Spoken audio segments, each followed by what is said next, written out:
Good day, everyone. Good day, ma'am. My name is Diane Ladra, a student from BSSM3A, and I'm here to discuss and report the Chapter 3, which is the Law on Obligations and Contracts. The learning objectives are to identify the different kinds of obligation and contracts, enumerate the ways of extinguishing an obligation, and enumerate possible applications of contracts in the tourism, travel, and hospitality industry. The topic outline is the law, obligations, and contracts. When someone wants to start a business in tourism, travel, or hospitality, they'll need to make agreements with others like suppliers, customers, or partners. These agreements are usually in the form of contracts, which are promises or obligations that both parties must follow. However, sometimes one party might not keep their promise or break the contract, which is called a breach of contract. To avoid this and handle such situations, it's important to understand the basic principles of law that deal with these obligations and contracts. This knowledge helps the business owner make fair agreements and know what to do if something goes wrong. Obligations. According to Article 1156, an obligation is a juridical necessity to give or to do or not to do. An obligation is basically a responsibility that someone has to do something that is recognized by law. This duty can come from many different situations, like a contract, a promise, or even the law itself. If someone doesn't fulfill their obligation, they can get into legal trouble, and the person affected can take legal action against them to fix the problem. In simple terms, if you don't do what you're supposed to do, it can lead to legal consequences. An obligation has four parts, which is the creditor, the person who can demand something; debtor, the person who must fulfill the demand; prestation, what needs to be given, done, or not done; and lastly, juridical tie, the legal bond that makes the obligation official, coming from a law or contract. There are two sources of liability of a party in an obligation as follows. Fraud. This happens when someone intentionally deceives or tricks another party during the fulfillment of an obligation, like a contract, with the aim of causing harm or damage. Negligence. This refers to being careless or not being careful enough in fulfilling a contract. For example, if a service provider like a common carrier doesn't take the proper care required by the situation, they are considered negligent. Article 1157, obligations arise from number 1, law; number 2, contracts; 3, quasi-contracts; 4, acts or omissions punishable by law; and quasi-delicts. There are only two sources of obligations, namely law and contracts, because obligations arising from quasi-contracts, crimes, and quasi-delicts are really imposed by law. A quasi-contract is a legal situation where someone is required to act fairly, even if no formal agreement exists between them and another person. It happens to prevent unfair enrichment. Solutio indebiti, or payment by mistake. If you accidentally pay someone money that isn't owed, the person who received it must return it, since keeping it would be unfair. Negotorium o gestio is managing someone's business without permission. If you take over and manage someone else's property or business without asking, you're still expected to act in the owner's best interest and might be reimbursed for your efforts. Quasi-delict or culpa aquiliana refers to situations where one person causes harm or damage to another person due to their carelessness or lack of attention. The key point is that this happens without any prior agreement or contract between the two people.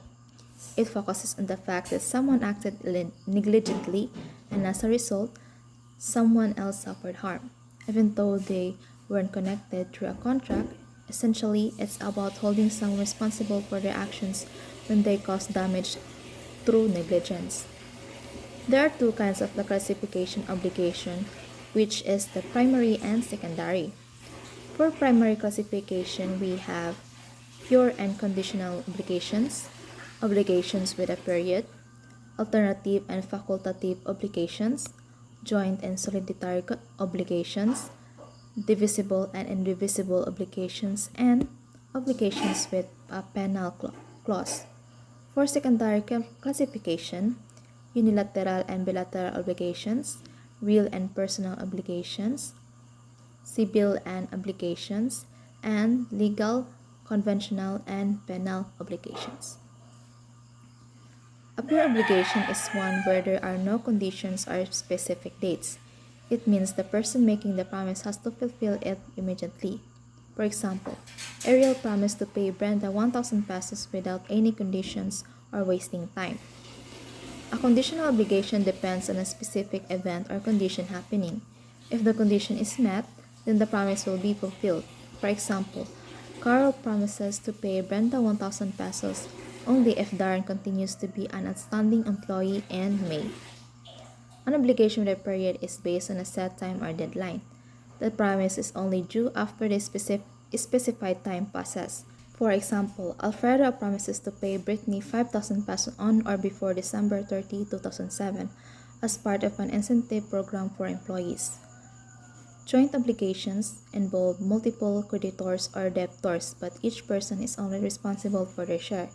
No one can demand the full amount from others, and they only need to fulfill their part of the obligation.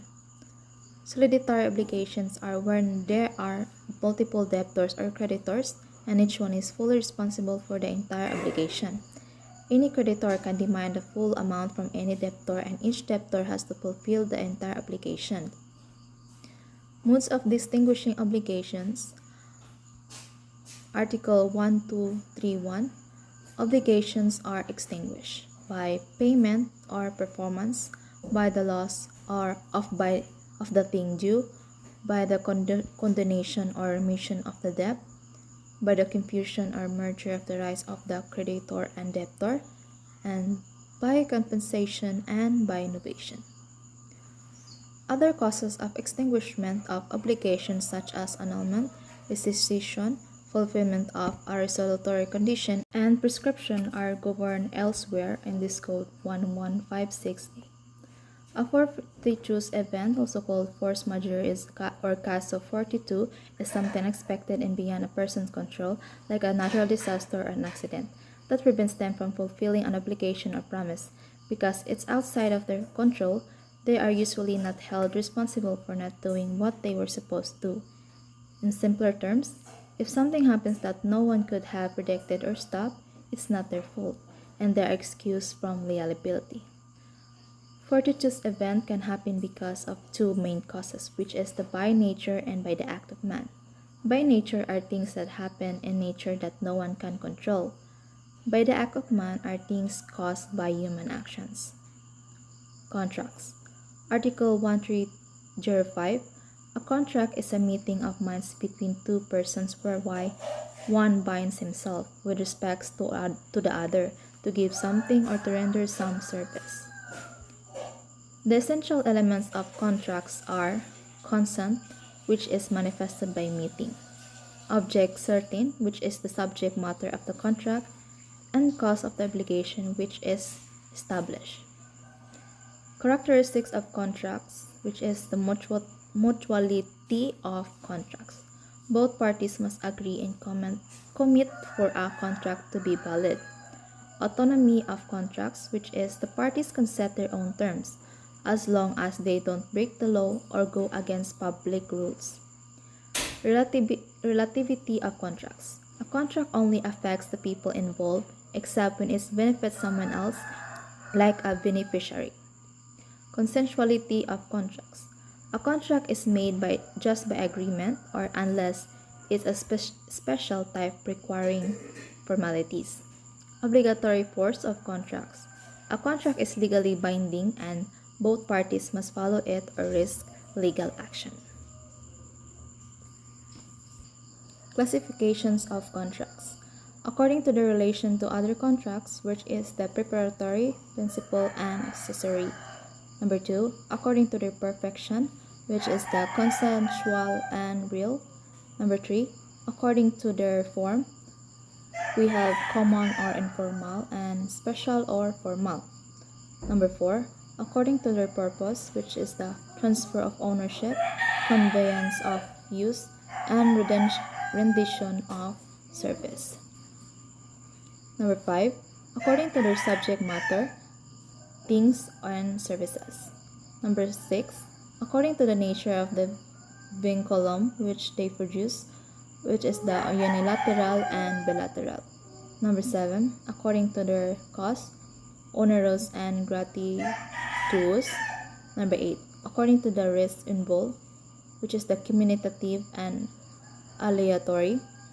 And lastly, number 9, according to their names or norms regulating them, nominate and innominate. That's all for my reporting. Thank you for listening.